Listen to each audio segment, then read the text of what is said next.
A key had been lodged in the lock of my neighbor's front door for 2 weeks straight. I remember the first time I noticed it. I was walking my dog down the street, paying no particular attention, when something across Mr. Carlson's yard, the neighbor beside me, caught my eye. After standing there for a while, unable to determine the cause, I finally realized it was a key, just dangling from the door handle of his house. I didn't think much of it and continued my walk, immediately forgetting about it. But then, the next day, I saw it again. And the day after that. Eventually, after a week had passed, I began to worry. The thing is, I might have brushed off the key as a simple oversight before a trip, but Mr. Carlson was quite old and frail, had stopped leaving the house long ago, relying on caregivers to buy groceries and basic supplies. That led me to the next conclusion, that it had to belong to one of his caregivers. But then I remembered they visited his house every few days, and surely they would notice the key. Finally, after 2 weeks of hesitation, I mustered the courage to walk up to Mr. Carlson's door, placing a hand on the doorknob, the key still dangling from it, and turned the knob. As I turned it, I couldn't help but hear a distant echo, like the screams of several people from hundreds of meters away. I paused and looked around. Nothing. I turned back to the door and opened it. Fearing the worst, I steeled myself, closing my eyes. When I opened them, I saw only an empty hallway and sighed in relief. But what I didn't know was, the worst I feared was far from what I was about to discover. "Mr. Carlson," I called out loudly before closing the door behind me. Click. Suddenly, the lights went out, and I saw them. Mr. Carlson and Brenda, the neighborhood mail carrier, sitting together on the stairs, their eyes filled with terror. Mr. Carlson, what a relief. And Brenda, I hadn't seen her all week, I mused, recalling the strange lack of mail over the past week that everyone in the neighborhood had been talking about. Looking back, I should have pieced 2 and 2 together. But how could the disappearance of the mail carrier and a key on the neighbor's door be related? I was about to find out. "Brenda, what are you doing at Mr. Carlson's house?" She simply replied, "The key."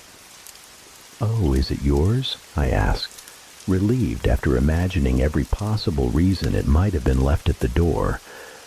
But before I could savor the moment, she interrupted me. "No, it's not mine, nor is it his," she said before turning to Mr. Carlson, who looked exhausted. "It belongs to him," the old man said. "Him?" I asked, confused as to whom he was referring. "The man who visits us," Brenda said. "Visits you? What do you mean?" "Just wait. He'll come back, especially now that you're here," Mr. Carlson said. "He's right. I came in like you after delivering the mail and wondering what was going on. Found Mr. Carlson here, and I got stuck inside, and in just a few minutes the man came," Brenda explained. "Wait, you're trying to tell me what?" "That you're trapped here," the old man said. "Trapped?" I laughed. "Yeah, okay. Is this a Halloween prank? With the lights out and everything?"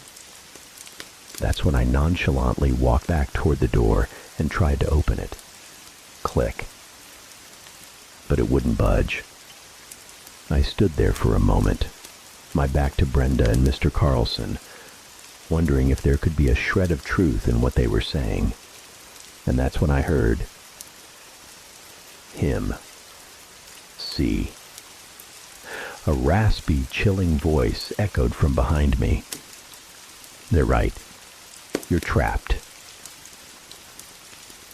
A chill ran down my spine as I realized that voice couldn't possibly come from Brenda or Mr. Carlson. I couldn't turn around, so I simply called back to the voice. Who are you? I am the keeper of the keys to your worst nightmares. I turned around to see a man standing there in the shadows, his eyes glowing, and keys dangling all over his body. Let us out, I shouted at him, feigning bravery, but inside I was horrified by such a ghastly sight. He simply replied, "Sure," before looking down at his body and removing a particular key ring with a single key. "Yes, this one is yours," he said as he handed it to me. "It will open the front door from the inside. Feel free to leave." I looked at the key, then back at the door, then back at the monster, and smiled. "You fool. Why give this to me? I'll come back with the police, and you'd better not be here." Then I stepped to the front door and inserted the key. "Don't do it," Brenda shouted. "He's tricking you," Mr. Carlson added, but I was too convinced by my plan to listen to them and continued to turn the doorknob. Click. It opened. "See?" I said, as I turned back to look at Brenda and Mr. Carlson with a smug expression on my face. They simply shook their heads in disappointment. I turned back, opened the door, stepped outside, and closed it behind me, only to find myself in a bedroom. My childhood bedroom. What the hell? I wondered, as once again a chill ran down my spine. Feeling uneasy being there, I opened the door and stepped into the upstairs hallway, where I heard the sound of someone being strangled in a nearby bedroom. Normally, I would have been shocked to hear such a sound, but this was a sound I had heard before. This was a memory I was reliving in real life, now as an adult. A tear rolled down my cheek, as I knew exactly what was happening in the other room, and despite trying to stop myself, I couldn't help but burst into the bedroom and try to stop him. But as everything had played out in real life many years ago, by the time I opened the door, it was too late. My father was dead, strangled to death by my brother for reasons I only found out later. "Andrew, no," I shouted, but he had crawled into a corner of the room, simply staring at my father's lifeless body. That's when he looked up at me and lunged at me like a ravenous zombie, grabbing one of my arms before slam. I slammed the door shut and ran down the stairs, hoping to find my mother there, like when I found her when the actual event happened. But all I found was Brenda and Mr. Carlson, looking up at me with wide eyes. "I'm sorry," Brenda said, seeing the expression on my face. "How do you know?" "Because it happened to us, over and over. No matter what key he gave us. No way," I cried out, beginning to feel despair, unable to believe what they were telling me. But I should have believed. As I stood there, trembling in horror, I heard the sound of keys jingling, and I turned around to see the monster standing there once again. "What do you want?" I screamed. But he didn't answer. He simply looked down at his body and removed a particular key ring with a single key. "Yes, this one is yours," he said as he handed it to me. I looked at the key, then back at the door, then back at the monster, unable to smile this time. I knew another horror awaited me, knowing that the key wouldn't help me escape the house, but for reasons I couldn't fully explain. Maybe I thought there was a slight chance the key would work, or perhaps it was the desire to see my father again. I still took it. I took it and opened the door, only to relive that horrific memory and return to the staircase where Brenda and Mr. Carlson were standing. Again, the monster appeared. Again, he handed me a key, and again I vanished through the door. This continued endlessly until I couldn't take it anymore and finally gave up hope that the keys could help. When I finally refused his key, he simply said, "Suit yourself," before disappearing into the shadows. I turned to Brenda and Mr. Carlson, who explained they too had tried the keys and gone through nightmare after nightmare from their past.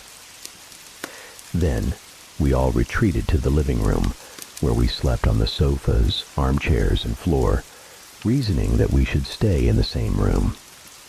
The next day we gathered together, finally concluding that the house, its door, and the keys must be some kind of twisted trial, caused by the key in the front door of the house and enforced by the monster adorned with keys.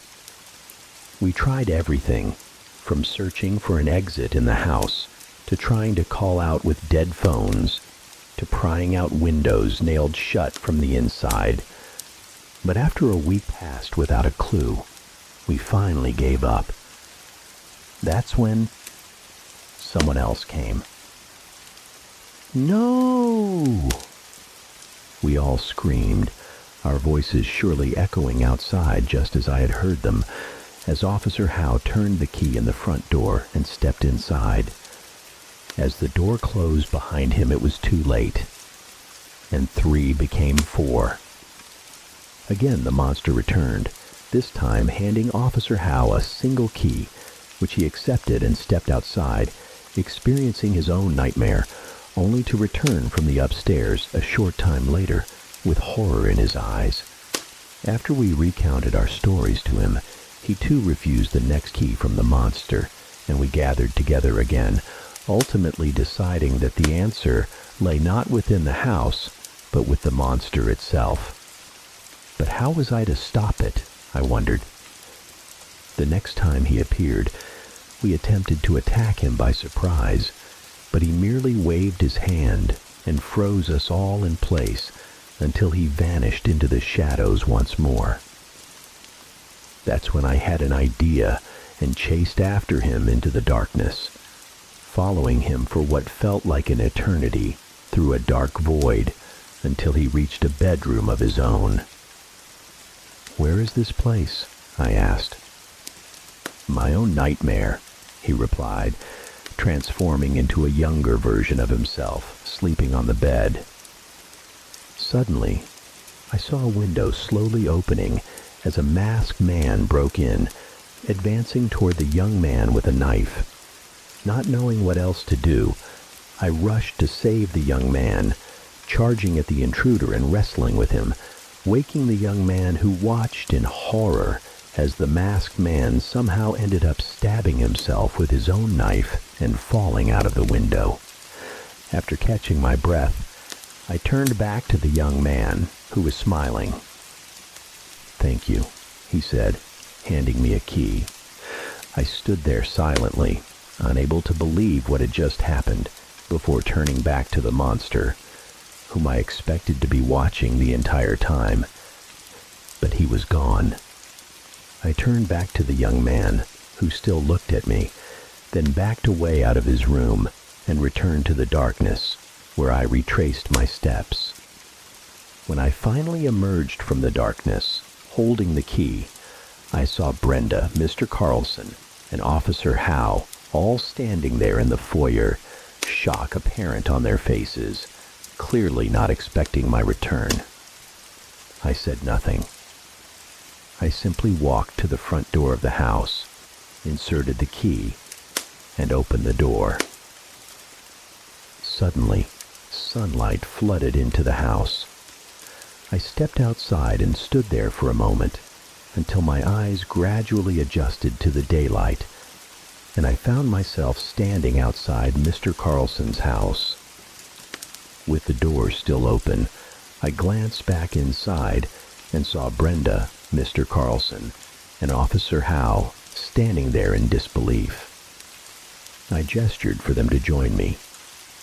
Brenda and Officer Howe followed, grinning widely, overjoyed to escape the horrors within the house. But Mr. Carlson, he simply sat back down. "Mr. Carlson, what are you waiting for?" But he didn't reply. He just sat down on the stairs. "Please do me a favor. When you close the door, leave the key in the lock," the old man said. "But why?" I asked, unable to understand why he would choose to stay in that place. "So I can see my son again," he explained. I then closed the front door of the house and looked down at the doorknob, which no longer had a key, before reaching into my pocket for the key the young man had given me. Officer Howe rushed over to stop me, but it was too late. I had already placed the key in the lock and locked the door. He looked at me in horror as I turned back to see my wife pulling into the driveway next door. I looked over at her, and after feeling like I had spent weeks in Mr. Carlson's house, expected her to be shocked to see me. But my wife simply waved cheerfully, as if I had never left. "Don't forget to walk the dog," she called out pleasantly before turning off the car and entering our house next door, while Brenda and Officer Howe looked at me, still stunned by what they had just experienced.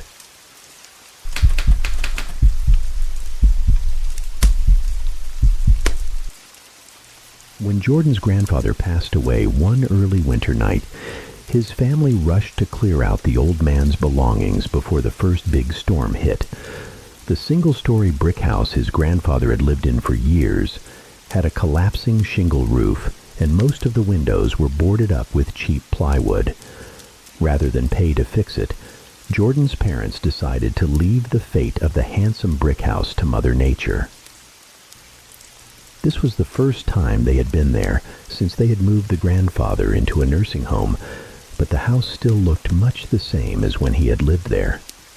They found the house full of canned goods, furniture, machine parts, and magazines that the old man had accumulated over the years, along with stacks of files filled with receipts and tax forms. After a week of boxing and discarding, only the bare floorboards remained. "I don't understand why you're filming this," Sasha, Jordan's girlfriend, said as they stepped into the living room. "I mean, there's nothing here, not even the stray cat he used to feed." "Groucho," Jordan replied with a light chuckle.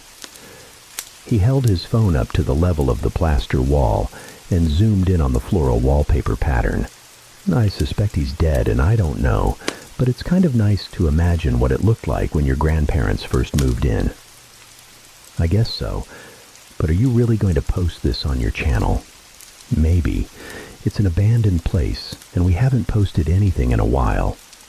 "All right, we." Sasha sighed and bit her lower lip, setting some boxes down near the kitchen entrance. "He bought this place with the money he got from the GI Bill, right?" "Yeah." "Hey, do you think we could do a segment on the old Nike missile site? It's only about a mile away." "Jordan," she said, placing a hand on his waist. "I'm really sorry, but I don't actually care." "Not today. I'm sorry. I have a class in the morning, and your parents just want us to grab the random stuff here. Grad school is taking over your life. Do you want to film anything else?"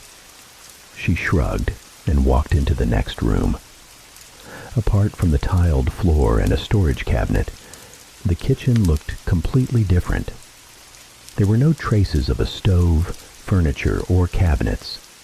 When Sasha opened the cabinet, she revealed a tattered newspaper lying on the shelf amid a dusty can of Spam. Sasha carefully unfolded the newspaper, revealing 3 black and white photos of hunters accompanied by captions below. In one of the photos, a group of men in plaid shirts and pants stood in front of a wooded backdrop. Don Wakefield aims at the fearsome glowacus creature. I didn't know your grandfather was a hunter. Look at that thing. It's so ugly it's almost cute. I don't know about those eyes. I think it's pronounced glowacus. At least that's how I read it on a website about urban legends once, but I didn't expect it to be real. Sasha adjusted her braided brown hair and flipped the newspaper back. The words, "Local hunters seek beast that kills livestock," stood before a short passage about Jordan's grandfather and other hunters chasing after a creature they called the glowacus. The author had dismissed this idea as hogwash and suggested that the fearsome glowacus creature was likely just a bobcat, a weasel, or a similarly sized animal. It seemed the locals also dismissed these men, but they were concerned about their livestock and pets being attacked. At least the story has some logic to it, unlike that insane asylum you dragged me to. Are you actually disappointed about this? Maybe a little, Jordan said, scratching his elbow. I always thought of him as a crotchety old man who thought the government was going to take his guns. Now, he's just a crotchety old man who can't tell the difference between a monster and a regular bobcat. But still, it doesn't look like a bobcat. Jordan put the newspaper and his phone back in his bomber jacket pocket and continued searching the remaining rooms. He found it strange that his grandfather would believe in this creature, given his attitude towards other supernatural entities. When the cousins and I would tell ghost stories around the campfire, he would grumble at us to stop being idiots and stomp out the fire with his work boots. He also thought Halloween was a meaningless holiday and would turn off the lights when trick-or-treaters roamed the neighborhood. Unlike many men and women of his generation, he was also not religious.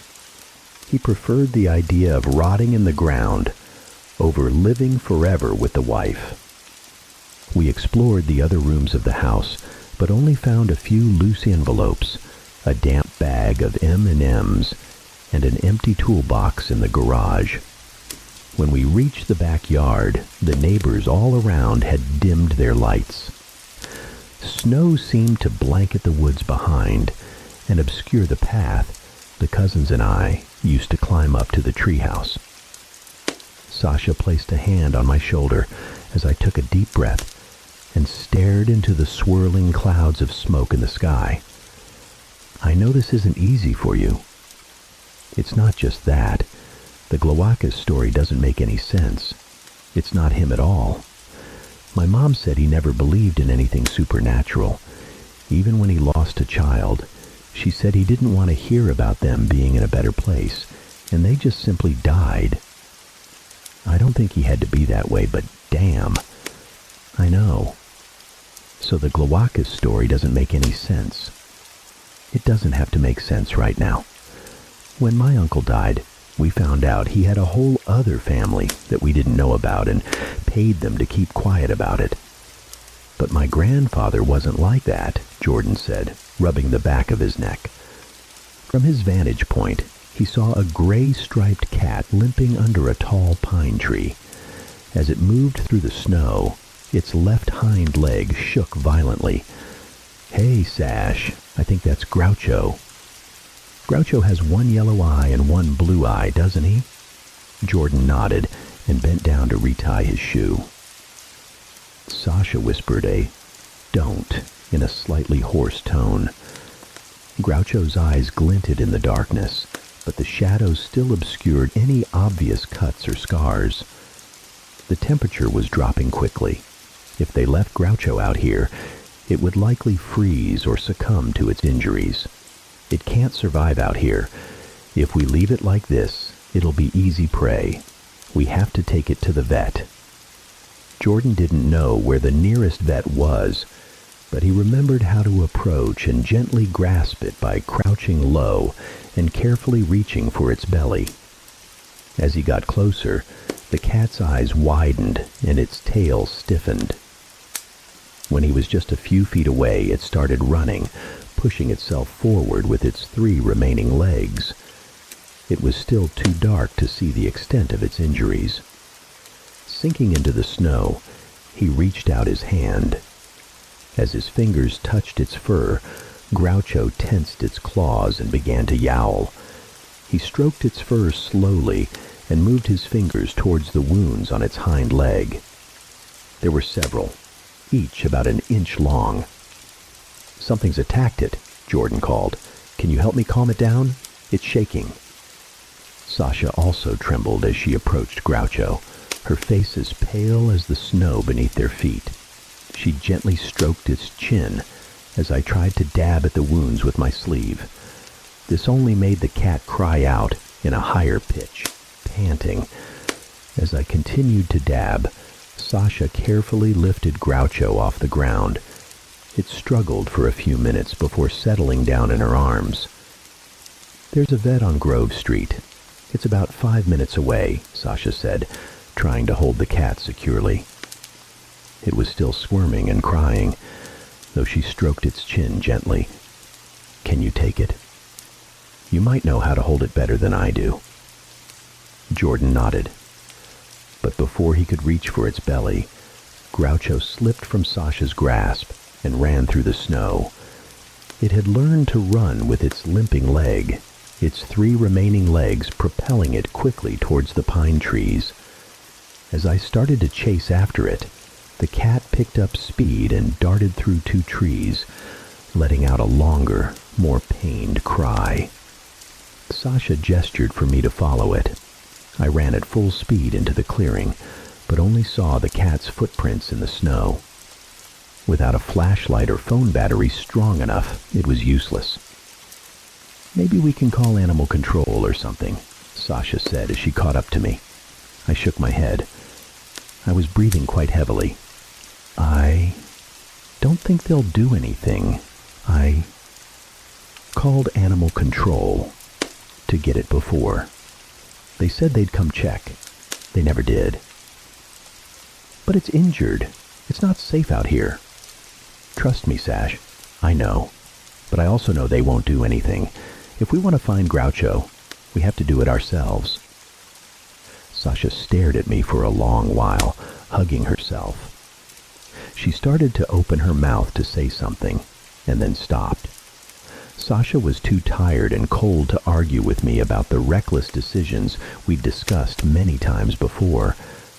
Whether it was breaking into abandoned buildings or sneaking into supposedly haunted sites, Sasha always argued first but reluctantly followed. "You don't have to come with me, you know. Don't start that. Let's just go." She muttered something that sounded like, "I'm not doing this for you." Using the flashlights on our dying phones, we followed a narrow path into the woods surrounded by jagged rocks and branches that snagged our boots as we trudged forward. Many moons ago, my grandfather had told me this path led to the town square. Over time, the path had become overgrown and naturally barricaded from civilization. Occasionally, the cousins and I would try to see where the path led. We only found a few farmhouses, but felt quite lost the whole way back, unsure of which direction we were going. The deeper we went, the fainter Groucho's tracks became, until they disappeared completely. The last few footprints gave no indication of direction. They just vanished. Through the trees, we could see hundreds of acres of farmland. We thought Groucho might have bolted towards the farms to seek shelter. Many of my grandfather's neighbors, including the dairy farmers behind him, were familiar with Groucho when it would wander to their places for food and shelter. They would feed Groucho and let it rest on their front porches before it wandered off again. Groucho was probably a teenager when I first encountered it in early high school. As we approached the farms, Sasha stopped and pointed ahead. Oh God, that. In the middle of the field, the brown cow's disemboweled carcass lay, its fur and blood oozing down its neck and tail. The gaping hole was about the size of a watermelon. Sasha screamed and trembled. I bent forward and vomited into the snow, also shaking. The cow, Jordan. Oh God, she continued to point, tears ugly on her face. Sasha started walking towards the cow, and I grabbed her waist. Don't go near it. We don't know if whatever attacked it is still around. What are we supposed to do, Jordan? We stood there for several more minutes, unsure of what to do. We just held each other like we hadn't in a long time. Sasha sobbed. I pulled her in closer and tried to think of something to say. We should tell them, I said. I really don't know what else to do. Okay, she said softly, still clutching me. We walked up to the white one-story house. We couldn't help but glance back at the torn cow a few times to confirm what we had seen. I wondered why the cow was out in the middle of winter. I wondered what had attacked it. The description of the beast that kills livestock from the old newspaper flashed through my mind, but it seemed too coincidental. I wanted to voice what I was thinking, but looking at Sasha's pale face, I knew this was not the time or place. Once, my roommate and closest friend, Zach, told me that I let what I read influence my thoughts too much. Sasha had commented similarly. They weren't wrong. Once, I thought my apartment was haunted after watching hours of ghost hunting shows. I wanted to believe in the supernatural more than any evidence I had. However, I couldn't help but think of the cat-like creature with the pointed ears and arched back that had torn apart the cow and Groucho's leg. When we reached the house, Sasha was still pale and trembling. So was I. On the front porch, I hesitated before ringing the doorbell, scanning the area for any sign of Groucho or another cow. After a few minutes, a large arm opened the door. The man was taller than us, wearing jeans and a tight white t-shirt that fit his massive frame. He stood there, arms crossed, blinking a few times. I'm sorry to bother you. I knew my voice would be awkward. We're looking for our cat, and, we also saw one of your cows across the woods, and what are you kids doing on my property? He asked coldly, still blinking. Wait, are you Don's kids? My name is Nick. I used to bring eggs and meat to him. He had pictures of you kids and your mom and would talk about you all the time. But what are you doing here, and what are you doing at this hour? We're following Groucho. What the hell is a Groucho? Do you remember the stray cat that used to visit him? Maybe? It came tonight and its leg is injured or something. We tried to help it and ended up chasing it here. The man grunted and stepped off the porch. Then, looking out in the distance, his eyes widened. I could see the skin on his forehead pale. With clenched fists and veins popping in his neck, he started down the hill. We looked at each other, also trembling, and followed. When he reached the cow, he crouched down and stared intently, as if forever. The more he looked, the more the skin on his forehead lost color. We stood a careful distance from him and the cow. This isn't the first time, he growled, almost whispering. My cows were attacked a year ago, but not like this. What is that? When Sasha asked in the same tone, the man turned to look at her, smiled, and sighed. I'm very sorry this happened to you kids. It could be coyotes and wolves out here, sometimes bears. It could be anything, really. It's my fault for not keeping all the cows inside. What about the Glowacus? The words came out of my mouth without much thought. They just sat on my tongue. Sasha elbowed me as I said this. The man grimaced and then burst out laughing, surprising us. I haven't heard that name in years. I'm surprised your grandfather told you kids that old story. He wasn't too proud of it. But how did you know? Sasha elbowed me again. Sorry. My boyfriend believes in all this supernatural stuff. The man shook his head and smiled. I don't believe it, but that's all right. A lot of people around here do. Why wasn't your grandfather proud of it? The man shrugged. Hard to say. I don't remember much, but I think a lot of people got upset with them for causing trouble. There was also a time, back in the 70s, when a friend of your grandfather's led another expedition and a few kids got lost. Wait, what? Look, like I said, I don't remember much. There was a guy, Arthur Hines. He took some kids out looking for the Glowacus, and all but one came back. Arthur said they just wandered off. Your grandfather vouched for him, and a lot of people in town weren't happy, especially when he got off. Your grandfather didn't talk much about it either. My dad didn't either. Do you believe any of it? The man clasped his hands and bowed his head. I couldn't tell if he was crying or deep in thought, but he held this pose for a while before speaking. I want to. My dad was sure about it, and so was your grandfather. But after the Arthur thing, they got quiet about it. My grandfather didn't believe in anything supernatural. I felt myself shaking as I said this. It doesn't make any sense, but if he did believe in it, I guess I should take that as a sign. Although Sasha was behind me, I could feel her shaking her head and muttering softly. Just go. The man crouched down and tended to his cow. I have to deal with this.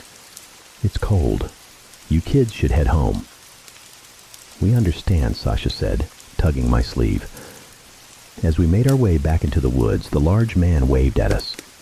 Sasha was still shaking her head. What? What is it? What's your problem? Nothing, she muttered. I just feel a little selfish. Selfish? How? Seriously, Jordan. The poor farmer's cow gets attacked and you turn it into a story about your stupid Glowacus thing. I know you just lost your grandfather and you're going through a really hard time, but you can't see what's right in front of you. We could have offered to help him. That's his livelihood. You don't seem to care at all, do you? You don't understand, Sasha. I do care, and I care enough to recognize that what happened to that poor cow is a result of what my grandfather has been searching for all these years. What happened to Groucho, too? Am I sure? No. But I know the injuries on Groucho and the cow being torn apart weren't done by coyotes or bears. I'm done with your stupid urban legend stories for today. Let's just go to the car. What about Groucho? You saw what happened to that cow. She sighed and kicked some snow on her boots. It's the last thing I have to remember my grandfather. It can't be that way. But it is. If it dies, I feel like I'm losing the last memory I have of him. We fell silent together, trying to find the words. A melancholy wind blew through us. We shivered and stared ahead down the long road. Further down the path, we couldn't see any lights from the nearby houses. The road ahead was swallowed by darkness. I looked into Sasha's deep brown eyes for a long moment before she whispered, "Okay," and started walking down the road. I grabbed the back of her coat. She stopped, looked up at me, and smiled. Then she placed her cold, trembling hand in mine. You know I don't want to take anything away from you, right? I know. But it's always like this with you. Every trip, every abandoned place we go into, every moment you interpret as haunted or an orb on your phone. You invest too much emotion, and I wish I could be like that. I wish I could invest emotion like you. This is different, if you say so. I shrugged, and we continued down the road. I called Groucho's name a few times, but only heard the echo of my own voice in the night. Sasha and I reached a point where there was a metal fence barring the end of the road. A metal sign on the fence read, "Private Property." On the other side of the fence, I saw the cat in some snow. Groucho was pawing at the fence with its remaining leg, its injured leg buried a few inches. "Jordan, it looks really bad. Can you get it?" I'll try. I don't want to scare it." I crouched down in the snow. It looked at me with its large green eyes. It was rumbling loudly. I didn't know if it was purring happily to see me, injured, or a bit of both. I stuck my fingers through a small hole in the fence and touched its pink paw. It didn't move. It rubbed its face against the fence. "I won't let anything happen to you." "Okay, baby?" It was a promise I wasn't sure I could keep, but at that moment, I didn't care. "Sasha, come over here and pet it. I'll try to climb the fence." Sasha nodded. She crouched next to me and stuck 2 fingers through the fence.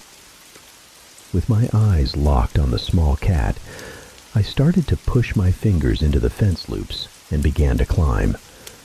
Although it was only 4 feet from the ground, I made sure to go slowly as Groucho started to rub its face against Sasha's fingers, tilting its head and closing its eyes. As I jumped over the fence, I heard a distant scream, but more like a cry than a scream. Groucho, eyes wide, fur on end and tail puffed, darted to the right of the fence into the woods. "You have to climb the fence, Sasha. We have to find it." "Jordan, that sounded like a coyote. We could get hurt." I was certain it wasn't. I knew arguing with Sasha would be futile, so I gestured for her to climb. From my jeans pocket, I pulled out a black folding knife. I twisted the knob on the handle, revealing the blade. Sasha groaned and shook her head. "Oh, God. Why do you have a folding knife? How long have you been dating me? You've known I've had it since I was a Boy Scout." "Too long, clearly," she muttered. "You think a folding knife is going to protect you from a coyote? Groucho is clearly fast and good at hiding. We can go in the morning." "It could die by morning. And it's not just..." "Never mind, just climb the fence." Reluctantly, Sasha climbed over the fence. As she jumped, she tore part of her coat on the sharp fencing. I tried to grab her waist, but the force of her falling combined with her weight sent us tumbling into a pile of snow. The snow enveloped us. Before I could ask Sasha if she was okay, we heard the horrific cry again in the woods. "That's a coyote, Jordan," she said, standing up and brushing the snow off. "Haven't you ever heard a coyote howl?" "Yes, but this is worse. So much worse." We heard the cry again, a scream so terrible it cut through the eardrum and churned the stomach. This cry, whatever it was coming from, sounded like the continuous screams of a tortured person. It dwarfed the howl of a coyote to the level of a kitten's meow. "That's Groucho. Jordan, With the folding knife still in my hand, I charged into the woods, not knowing or caring at that moment whether Sasha was following me. As I ran, I had to push through the pine needles sharp as knives, scramble over jagged rocks that pierced my boots. Halfway down, I heard what sounded like Sasha's scream, or perhaps the creature's. Then my body hit something solid, and I tumbled down the long hill. I tried to curl up, but the rocks and branches stabbed every inch of me on the way down. At one point I heard a scream that could have been Sasha's, or the creature's. Then my body came to a stop against something sturdy. Aching all over, I looked up at a cracked stone bird bath marking the area of a small, moss-covered brick house. The house looked abandoned for years. The windows had no curtains, and fully reflected the darkness inside. I patted my pockets, realizing I had lost my phone somewhere on the hill. I couldn't hear anything except a cool breeze and some rustling in the woods above. I had to find a way to call Sasha. I didn't know how far I had fallen or which direction. I scanned the area to see if there were any other houses nearby, but the brick house was only surrounded by woods. As I walked towards the front of the house, the snow came up to my ankles, making each step painful and feeling like metal balls pulling me down. To the right of the house, I saw a small figure standing with its back against the wall, dimly visible in the shadows. Reluctantly, I approached to see a young black boy bundled in a wool coat, wearing a red ski hat. He had his head turned away from me. His back was rigid. His hands were also rigid. His large brown eyes were fixed on a distant point and did not waver. He must have heard me, because he raised a finger to his lips. I can't... Shh. You'll scare it, the boy whispered, his voice small and clear. Scare what? I crouched down to his level and lowered my voice. What will I scare? I forgot its name, the boy muttered, still focused ahead. Who told you about it? The man I'm here with. What's his name? I forgot that too. Are you okay? The boy looked down. I placed a hand on his small shoulder. After a long while, he shook his head. Forgetting I didn't have my phone, I tapped my pockets and cursed silently. The boy smiled. What's your name? I asked again. Did he bring you here? Silence. I squeezed the folding knife in my pocket and stared over the boy's shoulder at whatever he was waiting for. I had the instinct to protect the boy, though I didn't know what I was protecting him from or who. But something told me the boy shouldn't be here and wasn't safe. Shh. What's his name? I whispered again. I forgot that too. Your name, what is it? Silence. The boy looked down. I squeezed his small shoulder. After a long while, he shook his head. Did he tell you about the Glowacus? Yes, the boy said softly. He was breathing heavily now. I placed both hands on his small shoulders and turned his body towards me. After a moment, he looked up at me. I couldn't leave the boy, but I didn't know what to say to get him to move. So I just looked at him and kept talking. Did he tell you about the Glowacus? Yes, the boy said quietly. He was breathing very heavily now. I directed his body towards me with my hands on his shoulders, but he still didn't look at me. His eyes were fixed on the snow. I know you don't know me, I whispered, but you're not safe here. My name is Jordan. My girlfriend and I are looking for a cat tonight. I got lost, and I found you. Can we... The boy shushed me and crouched low as a window in the house suddenly flew open. I crouched down with him, gripping the knife in my pocket. I could see the large man's silhouette in the window. After a moment, the window slammed shut. He knows I'm here, the boy whispered. He said, I have to find it alone or it will take me. Listen, I said quietly but firmly. We're going to run really fast towards those woods. It's coming from there, the boy said. He said I can't move. I cursed under my breath again. This time, the boy didn't smile. He didn't move. Just then, the house lights turned on. We have to run, okay? The boy nodded and bit his lip. I grabbed the boy's small, icy hand. At that moment, I thought about running to the road, but I wasn't sure where it would lead. I also wasn't sure I could run full speed with an 8-year-old through the snow, uphill. As we started to run, the boy tripped and fell into the snow. Where do you think you're going with my friend? A raspy, echoing voice came from the house. Peter, don't go with that man. It's not safe in the woods." Terrified, I turned to see an old man standing on the brick porch of the house. He was too far away to make out any facial features beyond his bald, round head, but close enough to see his skeletal frame wrapped in an oversized plaid shirt and black pants. His tiny body seemed so fragile, the wind could blow him away at any moment. Yet he stood there menacingly, his loose lips twisted into a grin. "My name is not Peter," the boy suddenly shouted, jumping up from the snow. He gripped my arm tightly, narrowing his eyes. I pulled the folding knife from my pocket and flicked the blade out. "No need for that." The man's voice shifted to a terrifying whisper that clearly echoed. "Now let my friend Peter go." "My name is Jonah, and you know that," the boy yelled back. "This is what's going to happen." I felt my whole body and words shaking as I spoke. "Jonah is going to go with me, and you can't do anything about it." My words didn't seem to affect the old man at all.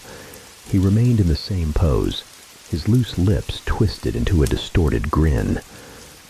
"Don't go into the woods, Peter." "My name is Jonah," the boy shouted again. "We're going to run now," I said quietly. When my eyes met his, I could see he understood the seriousness of the situation. Jonah climbed onto my back. Without hesitation, I began to climb, gripping his shoes tightly. The weight of the boy and the steepness of the hill quickly exhausted me, but I kept pushing, and with every sound, I gripped tighter. When we were far enough away from the house that I could no longer hear the man, I started asking the boy questions about his feelings and checking if he was okay. He either said nothing at all or gave short yes or no answers to my questions. When I could see the top of the hill, I asked Jonah how he ended up here. "I don't know. I was sleeping. Then I was in the house." I swallowed hard and tried to find the words for my next question. "When did you get here?" "Today, I think." "Did he bring you here?" "I don't know. It was very dark, and he's very old and scary." "Can you remember any name for him at all?" I asked again. "He said to call him Mr. I or Mr. Hayes or something." "Mr. Hayes? Wait, did he hurt you, Jonah?" "No, he's weird. He wants me to find the glaucky thingy." "The Glawakis," I muttered. "Why?" "I don't know. He said it's really cool and all the kids are looking for it. Then he started calling me Peter. But my name is not Peter. My name is Jonah." "Did you see any other kids?" "No. He said the other kids got lost when they were looking for the glaucky thingy, and I might find them. I'm scared of the glaucky thingy, but I didn't say anything." Despite the hill no longer being in sight, the old man's voice still carried from below. "Peter, Peter, come back here." "Don't say anything," I shushed, gesturing for the boy to crouch down next to me. "Peter, Peter, where are you?" I could see Jonah fighting the urge to shout, "My name is not Peter," again at that voice. He clenched his small fists at his sides. A cold wind blew through us. Under my feet, I felt something hard protruding from the leaves. It was my smartphone. The screen was cracked. The battery was down to 2%. 10 missed calls from Sasha were displayed on the screen. Making sure the voice was no longer within earshot, I called Sasha. "Jordan, where are you?" "Sasha," I said, lowering my voice immediately. "I need you to call the police, and I have a boy with me. His name is Jonah. He's been sent here." Before I could finish, the screen went black. I held my hand out to where Jonah would be, but the boy had vanished. I jumped up and frantically called Jonah's name, not caring if the old man heard. The only response was the deafening silence of the wind. "Jonah, Jonah!" I cried out in fear and panic.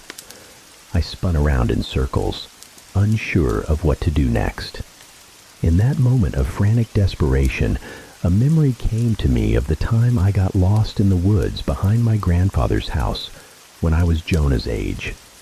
I remembered my grandfather telling me to look for any light that looked like a house light in the distance. With nothing else to go on, I started running towards a faint glow. As I crested the hill, I saw the boy chasing a small, dark figure with a tail. Jonah was shouting, "It's the Glocky thingy! It's the Glocky thingy!" "Jonah, what are you doing?" I called. "Stay still." "It's the Glocky thingy! It's the Glocky thingy!" I felt my heart sink as I saw the boy crouch down next to the injured Groucho, petting it.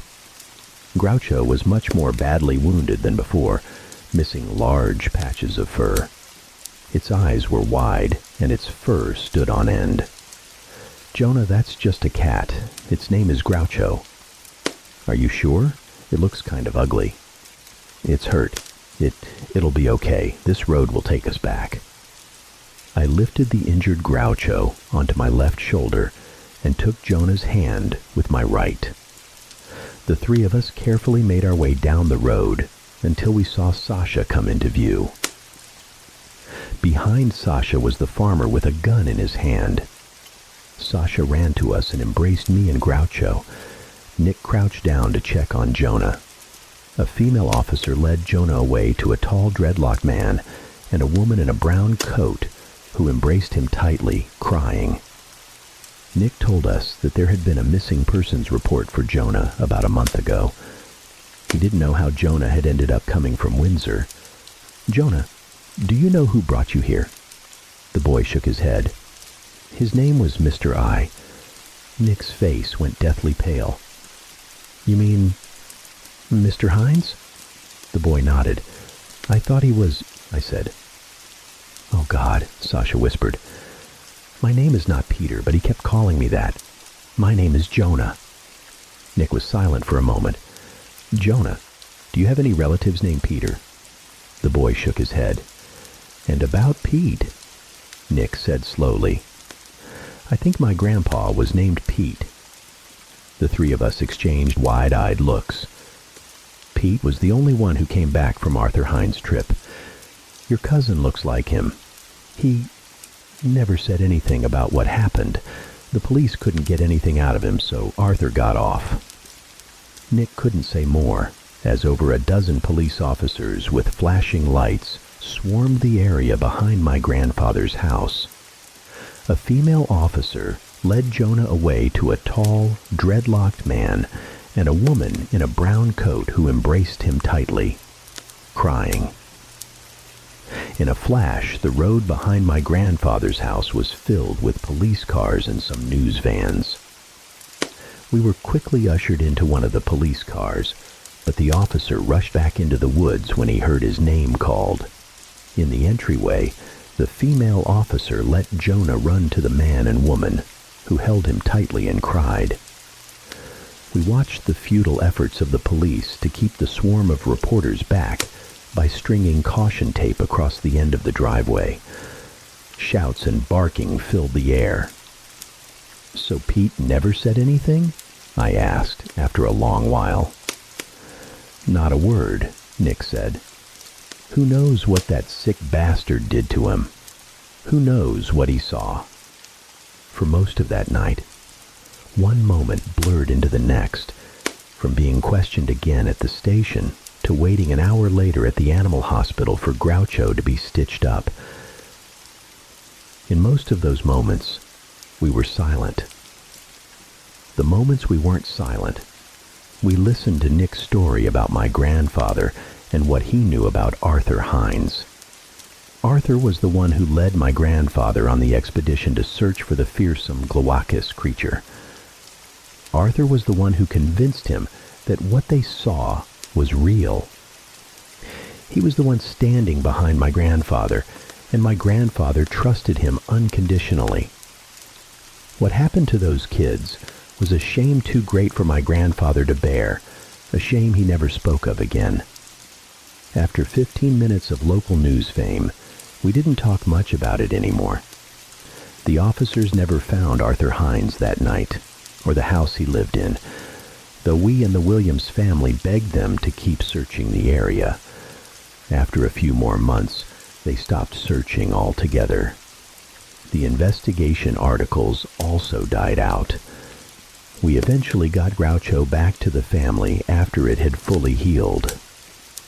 This brought a brief moment of happiness to see their son joyful, but ultimately, that happiness turned to bitterness as the public and authorities forgot the case.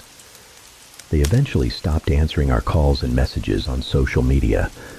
We couldn't blame them. We just wished we could have done more. Our shared grief lingered into the spring until one day we received a call from Nick that he had found something on his farm. I woke up to those horrible screams last night. They sounded like coyotes, even worse, followed by chewing sounds.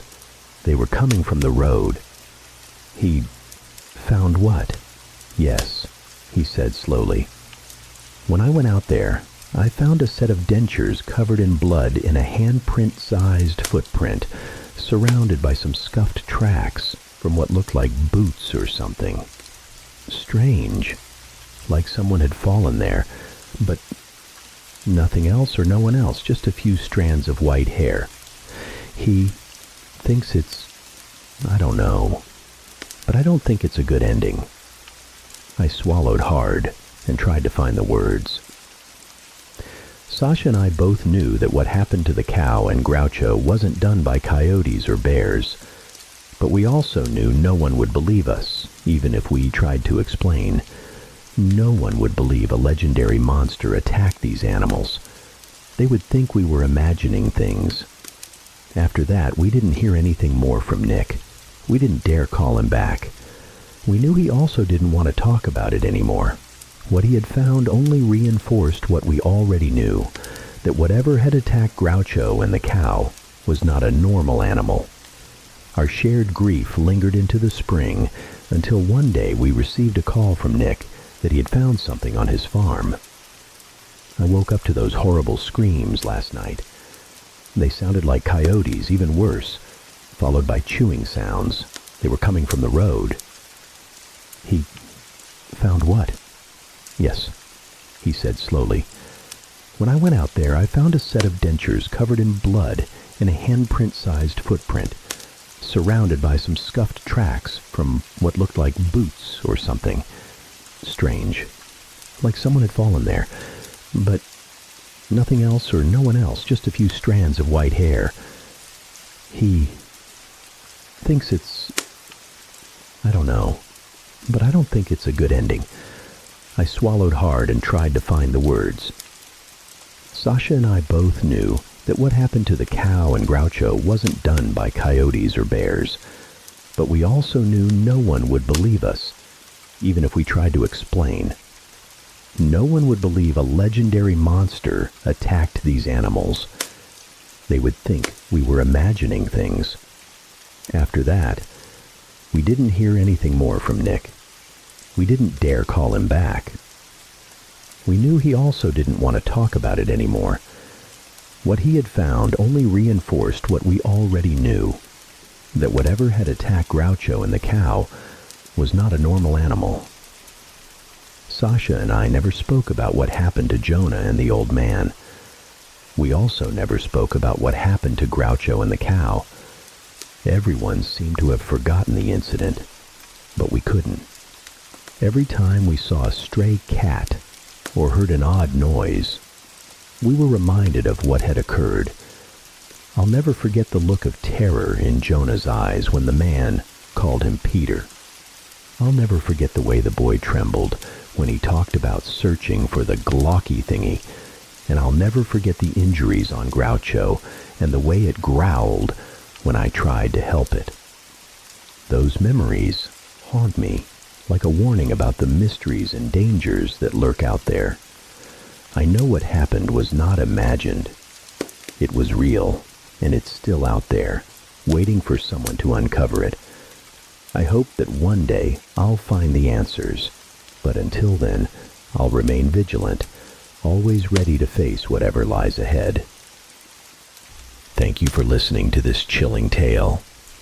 If you enjoyed this journey into the unknown, be sure to subscribe to my channel for more stories that will send shivers down your spine.